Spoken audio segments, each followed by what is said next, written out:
Hey guys, it's Kate, and welcome to another Autism Digest interview, where today we have one of my favorite YouTubers. He's on the autism spectrum. He has an audience of over 32,000 subscribers on YouTube, and one reason why I had him on is because he does a great job at analyzing autism representation in modern media and explaining what companies did right and what future companies could do to improve it. He is OtterlyNoah. Thanks for coming on, Noah. Yes, hello. Thank you for having me.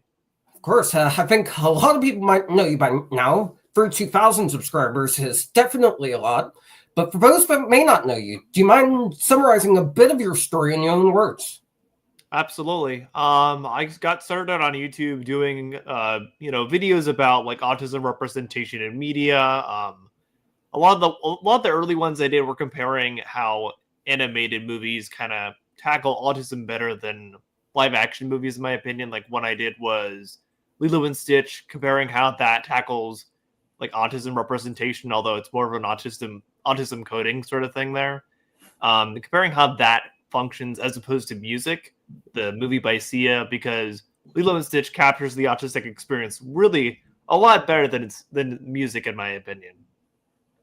I absolutely agree with that. And I didn't even know Lilo and Stitch had autism representation. So And that's the thing. It's more like autism coding. So like what an autistic coded character is normally a character that autistic people can see themselves in, even if it's not like explicitly stated in the media that it's autistic. Like in the movie, Lilo is never said to be autistic, but like a lot of autistic people, myself included, that especially those that grew up with that movie, really see a lot of those traits in her. And that's kind of a way that autistic people feel seen, which is good, I think, in my opinion. I absolutely agree. It's important to have those elements in the film, which leads to my next question. How do you think autism has helped you in your social media career? Definitely has helped me connect to a lot of other autistic people, which is exactly the goal with what I do anyway. So that having that insight really helps a lot. I absolutely agree with that. That's why I enjoy doing these interviews, because you never know who's going to be associated with autism in some way, shape, form, fashion, or description. My next question for you is, what's your favorite form of autism representation in the media that you'd like to explain to us? Ooh, that's a good question. Lilo and Stitch is definitely up there. As far as like Disney stuff goes, though, I really like Milo Thatch from Disney's Atlantis: The Lost Empire. I think he's one of the best ones because he's another autistic coded character, and one of the cool things about him is that he has that hyperfixation on Atlantis and like learning about their language, their culture, and stuff. And he goes on this expedition, which with a bunch of explorers who are mostly there, just to like kind of like seek profit from it for the expedition, but they learn to like him because he's just there purely because he likes Atlantis and has this hyperfixation on exploring new cultures and learning about them. And they learn to appreciate him because his knowledge and his hyperfixation is often what helps them out on their journey getting there. And if it weren't for him, they wouldn't get to Atlantis at all in that movie. I think it's just really cool. It's a very like positive way to represent that. I absolutely agree with that. I haven't seen Atlantis since I was a kid, and I'm 21 years old now, and I never thought of it as autism coding, which leads to my next question for you. In today's Hollywood, how do you think autism representation can be better handled so it doesn't come across as a cash grab? Yeah, that's definitely a big issue. I think even still, Hollywood has a lot of issues with that, which is probably why autistic people tend to resonate more with autistic coded characters than explicitly stated autistic characters. Have you seen the movie Ezra out of curiosity? I haven't even heard of it.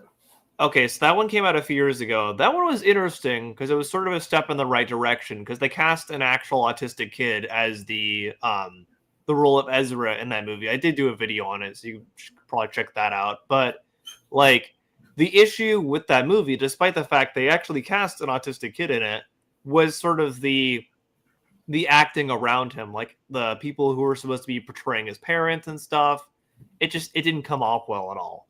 Like sort of like when he would in the movie when he's supposed to be having like meltdown moments or moments where he's like getting overstimulated from either like texture or tactile sort of like sensory overload things with like touch, like they just kind of are like like yelling at him and grabbing him. It's like that's not going to help at all. So it's like actually good autism rep because it's an actual autistic kid, but it's drowned out by really bad autism parenting rep.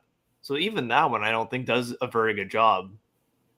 I absolutely agree. Now that you talk about it, I think what you're saying is first would be a representation of all sides of autism, whether that be the diagnosed individual, the parent, or even the academic setting for that matter. Because there's a lot of things autistic individuals struggle with in school as well. Exactly. And like a big issue I have with Ezra and also the Unbreakable Boy, which I talked about earlier this year as well, is that like they kind of treat the autistic character more as like a vessel for the neurotypical character, in both cases the dad in that situation, to just like go on his own personal journey or like become a better person himself. And it's like, okay, well that's just treating them like a tool, basically, like a prop. He's just like in that case, the autistic kid just exists as a prop to lift you up, and that's stupid. That's bad representation. Absolutely. It should be about lifting up the autistic individual and the autistic individual overcoming adversity and discrimination to get to the position he's at.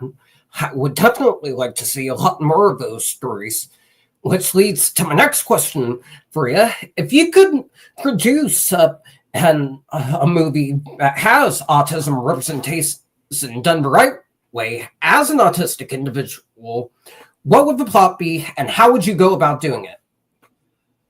That's something I've thought about myself, especially in terms of me doing this for so long now. That's something I've really thought about. But I feel like I would cast an actual autistic person, I think, in the role. That's just step one there, because a lot of studios don't even do that.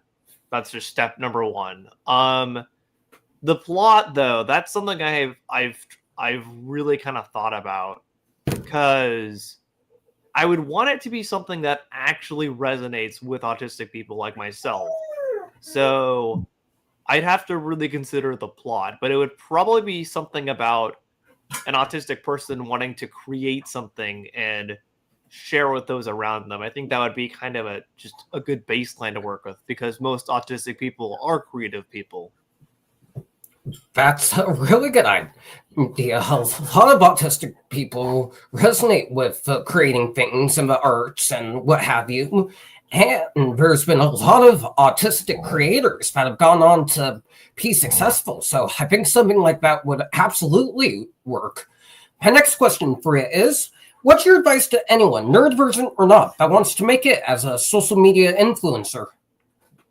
Just do what you love, honestly. That's the advice. It sounds cliched, but that really is just the advice I always have for anyone. Like, I got here because I just did what I loved. I talked about autism, my experience with it. I talked about movies, cartoons, just things I love. And that's really what anyone should do. Like, when you do that, the right kind of people will find you and resonate with what you do. That's always the best advice, in my opinion.